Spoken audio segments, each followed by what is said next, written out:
Good morning. I'm here now trying to do some detail on this base just to give you an idea of how it can work. This is a more creative aspect of our project.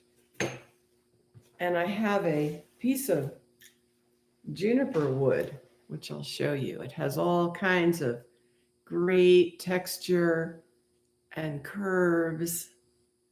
It's a really cool piece of wood I found outside. And it's kind of like driftwood almost. But I'm sitting here with that right next to me so that I can, and it's hard to see in this view, but I'm starting to contour the base according to the texture I'm seeing here.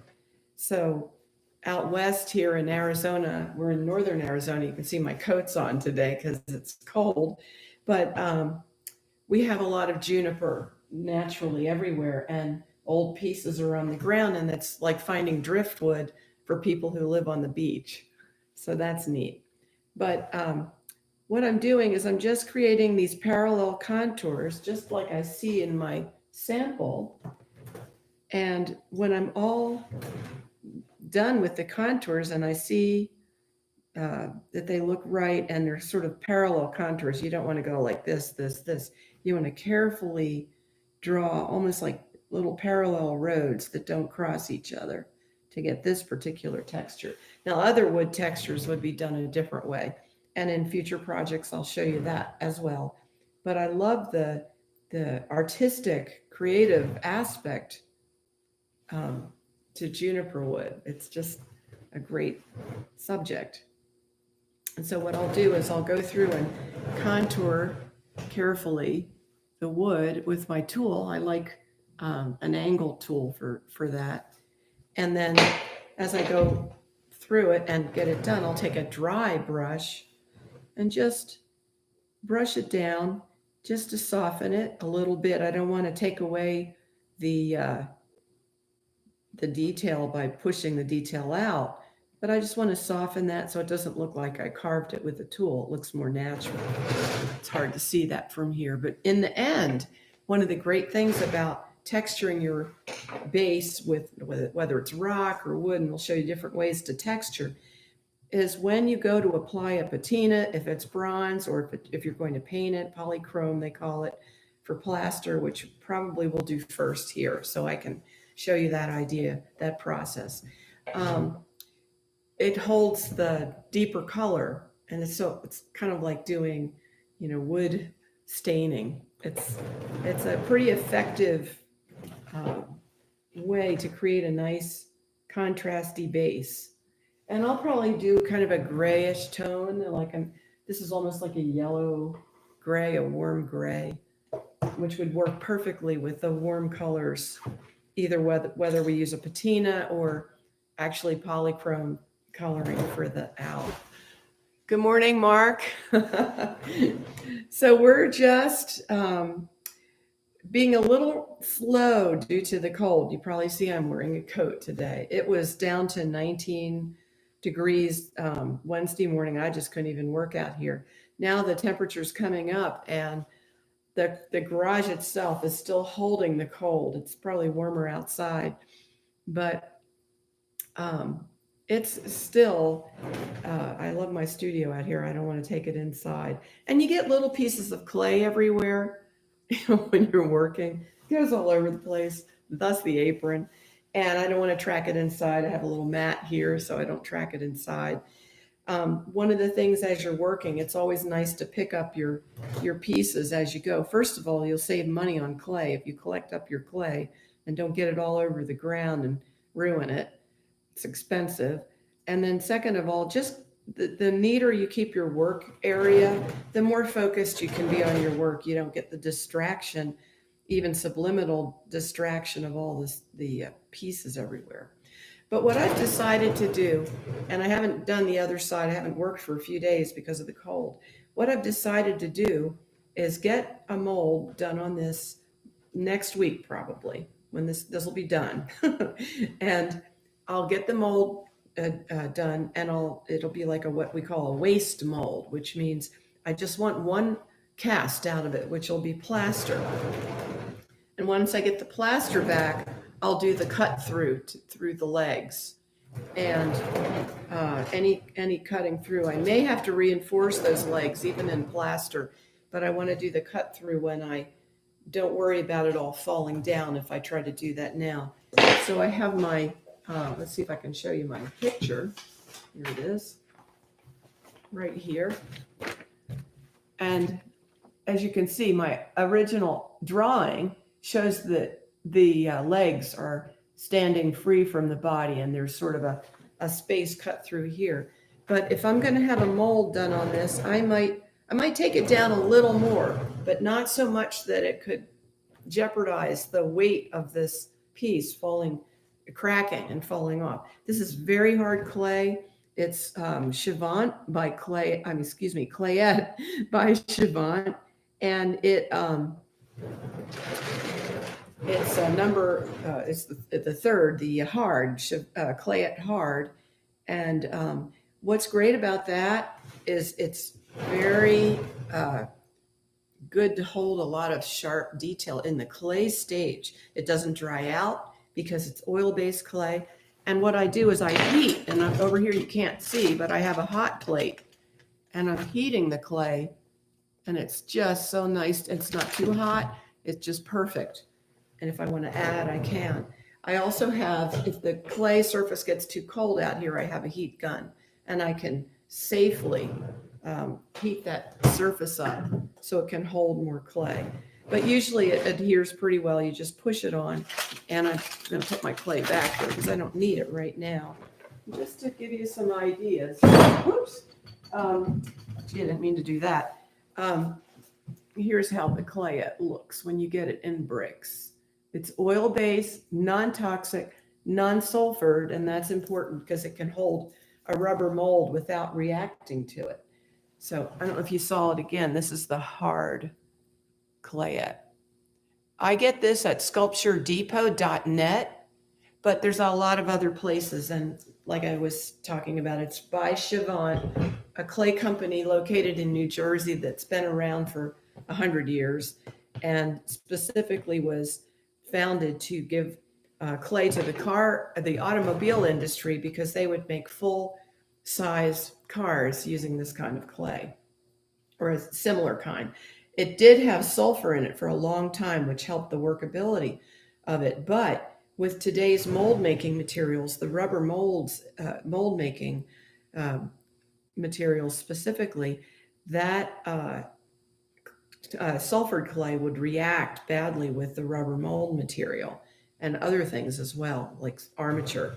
So now it's sulfur free, and wow, you can, like say I wanted to get that cutout done in the clay. What I would do is I would carve right through these legs, each leg, and I might even still do that just to demonstrate it. And then I don't have it here, but I would take my armature wire and a piece of it and force it up into that, and then redo the clay leg around it. So I would have some support on each thin piece.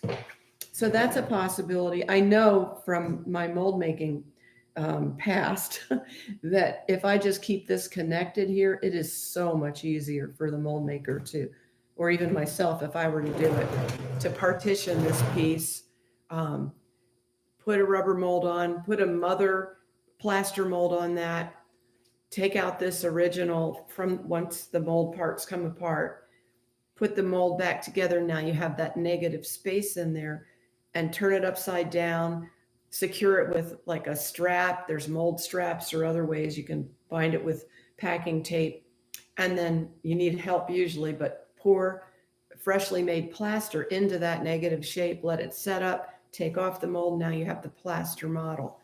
In the plaster model, I have a whole other set of tools. You can't really see, they're behind me. And we can even more detail sharply this sculpture, cut through, do things that you can't do in the clay. And then once that plaster is done, we can paint it for an example. For example, we could make it look like bronze, or we could make it just painted naturally. Either way, Now this is your gallery piece, and you can show people for sale. And if they want to purchase copies, like you have a limited edition, for example, you can say, okay, this is the original. Now go get a mold made on your plaster model for bronze. Maybe it might mess up your plaster model. But hey, if you get a sale in bronze, who cares? You still have your original. And you have your waste mold, so-called waste mold. But that rubber mold is still good for a while, and you could cast another plaster model in it. So it just depends on how you go. But if you can find people who can make molds nearby you, if there's a bronze foundry, for example, they can help you make a mold on your original. And you can do the process I just suggested. Go to a plaster model, refine it further. You can get it so beautifully refined in plaster, and then you can paint it to look like bronze. Now there's your piece that you can put it on a website, say, okay, limited edition of 30, and people would buy your bronze and pay up front for the cast. Now you're covered. So it's a good strategy.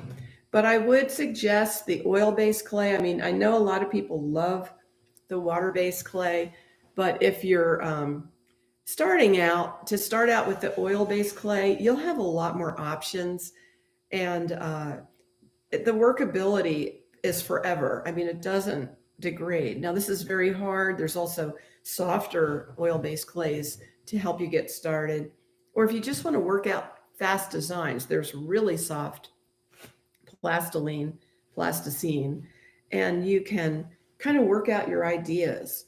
And what I like to do is take really, and I'll demonstrate this on another show, is take soft clay, work out a design, an idea. Now go to my drawing and really create a drawing that has other views. So I have a life-size out, and I've created, and if you see my other live streams, you've heard how I measure this clay against my drawings.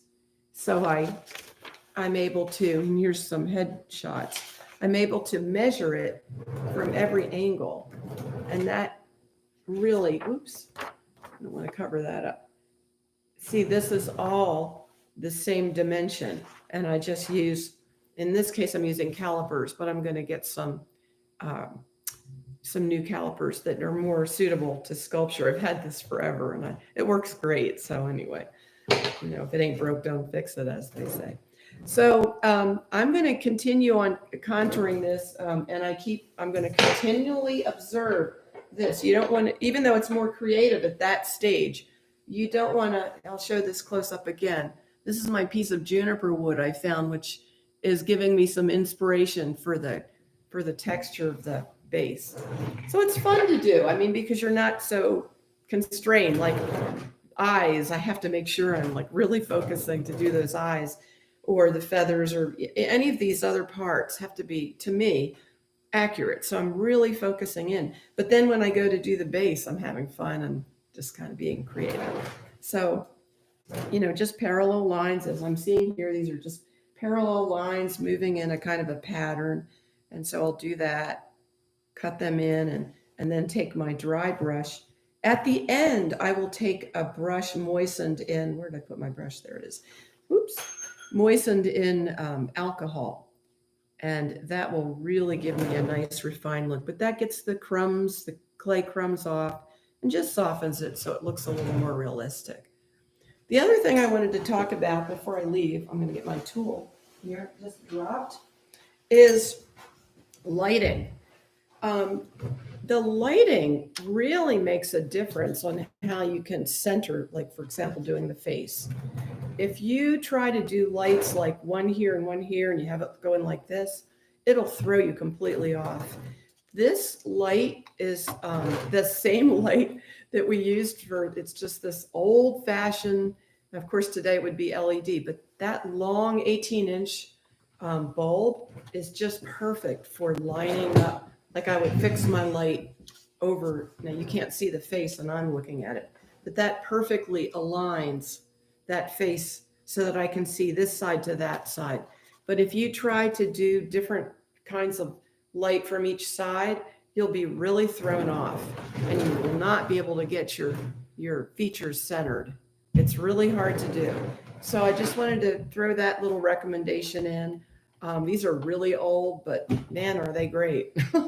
And they've traveled around the country and even went to Belize, and that's a long story, but they came back. So I'm in northern Arizona, and just looking forward to finishing this.